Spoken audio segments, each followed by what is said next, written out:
Don't you love those time lapses? I find them absolutely glorious.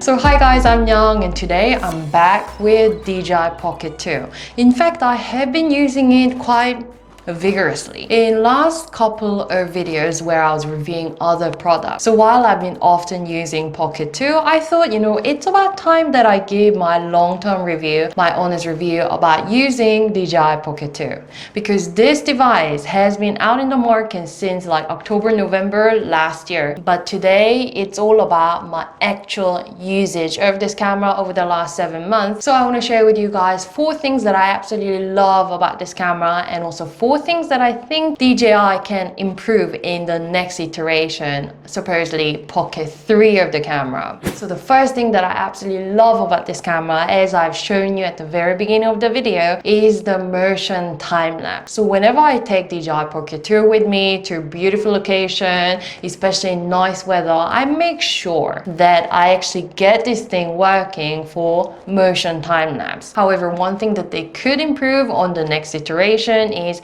can they get the motion time-lapse, the automatically generated video, into 4K? Right now it only generates in 1080p, although it is a very, very high quality, good quality 1080p, but it would be really nice if they can compile everything together in 4K automatically generated video. Of course, you can always get the 4K motion time-lapse if you actually compile the pictures. However, that is troublesome. At the end of the day, we're spending money so that our life would be a lot simpler, so it would be nice if they can produce 4K motion time-lapse. And second thing that I absolutely enjoy about DJI Pocket 2, especially the Creator Combo Set, that's what I got. I mean, okay, Creator Combo Set is not cheap. It comes at about $500 US. It does have the wireless microphone. So wireless microphone ensures that the mic is like right up there, right next to your lips. So I can usually just clip it on my clothing and it will really pick up my voice so well. What I really like about Insta360 1R modular camera. One thing though, the microphone actually picks up volume quite softly so that it doesn't get the surrounding noise. So what that means is that in the video editing process, I have to go one more step to actually amplify the voice, amplify the sound from the microphone. Although that is a little bit bothersome, it is okay because it actually catches my voice crystal clear and doesn't pick up the surrounding noise. You got your 360-degree camera. And because of this existence of microphone, I do really feel like this Osmo Pocket 2 stands out above the other 3-axis gimbal. And that's one of the reasons why I've been actually using DJI Pocket 2 for my, for example, like Zhiyun Smooth Q3 review video and some other outdoor videos, because it's so much easier than carrying my main camera with a tripod, and if it's windy, I almost even broke my camera. Is ta-da-da! Zhiyun Smooth Q3. With this, as long as you have somebody who can hold this for you, and selfie is okay as well because it is wide enough angle, but this is so much more simple. And talking about simplicity, I have to talk about the third thing that I absolutely love about Pocket 2. Actually, not just Pocket 2, but the entire, Pocket series of camera. It is super tiny. It's so convenient, I can just turn it off and like hang it like this, and then it just doesn't bother me with the weight. It doesn't bother me with having another massive camera. So 3-axis gimbal camera, the Pocket camera in itself has become a category, a new category of camera. I'm not surprised because it is just super portable and super travel friendly. So now let's talk about the 4th thing that I absolutely love about this Pocket 2, and especially the camera. And this is very specific to Pocket 2 compared to other competitors out there. Because of this high quality camera and also very bright lens, it does take the macro really, really well. This is what DJI has done with an artist for their advertisement campaign. However, I can take videos really close up to beautiful flowers that I see nowadays in the spring, summertime.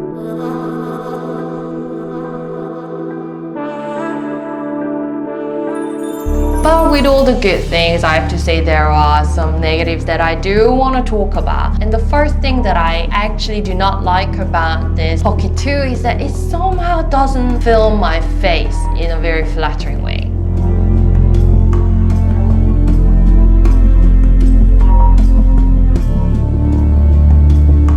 Maybe because I'm so used to beauty mode in my mobile phone, Samsung Galaxy S10 Plus, and also Insta360 cameras, where in the app you can actually beautify your face. And also my Sony Alpha 6400, which I'm using right now, where the color is absolutely beautiful. I have to say, Pocket 2, I have not been happy at all. None of the shots I have been happy about how my face looks like, because we're so used to the beautified mode. Okay, they do have some sort of beautify mode. However, what it just does is brighten up the face, that's it. So I hope the engineers of DJI can actually compare it against some other, cameras out there, and then realize, what they can improve on. And the second thing that I think they can definitely improve on is the battery life. So the battery in this little camera is only 875 mAh, and it's not removable battery either, so you are basically stuck with one battery, that's it. And 875 mAh, while they say it can operate up to 140 minutes, however,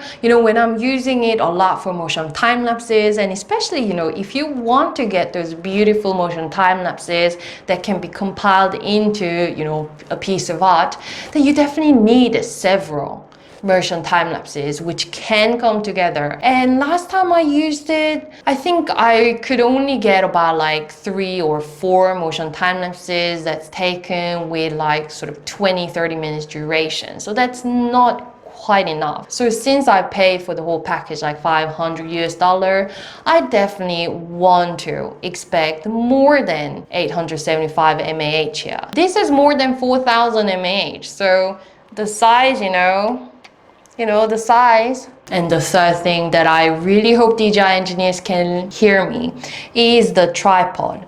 While having a tripod is a brilliant idea, like I could not ask for more. However, somehow this tripod, it takes a bit more effort to actually put it on, as well as it's not very stable. The connection with Pocket 2 gets very loose. So yes, I can always stand it quite stably and so on. However, I think there can be a huge improvement in the design, especially the connection, the stable connection with the main body of the camera. And the final thing that I'm not so keen about Pocket 2 is the photo quality. I think maybe because we're so used to, high quality flagship mobile phones, and also all these AI processing, the beautiful color from the mobile phone, I'm not 100% satisfied with the photo quality of Pocket 2, and that actually applies to many other cameras out there. So yes, it does have 64 megapixel camera, etc., but I think it's just okay. So maybe that's something the DJI engineers can work on to make photos somewhat, on par with what you get with flagship phones out there, of iPhone or Samsung Galaxy. While I've been complaining quite a lot about DJI Pocket 2, because I have a lot of expectation on DJI products, because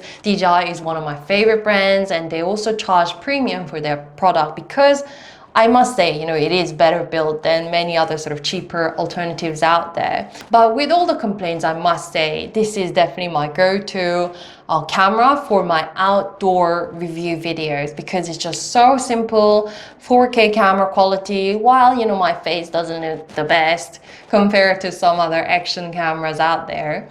Still, with the microphone, it is just super duper convenient. I have to just make sure that I'm not too close to the camera, then I look okay. But also for next iteration, can this be water resistant or something? I'm not sure how that can work with all the motors here, but that would be really nice that it can really become sort of action camera as well, for the summertime and even winter time in the snow and so on. But I have to say, Pocket 2, while the operating temperature has been 0 to 40 degrees, it has been working actually pretty decently in like -5 degrees and so on, whereas some other cameras that has operating temperature between like 5 degrees to whatever, around 0 degrees, they don't work. Even around 5 degrees, some of them did not work. That's why I do think DJI does make very sturdy product. So I'll definitely come back with some other interesting tech reviews, so please don't forget to subscribe, like the video, and see you!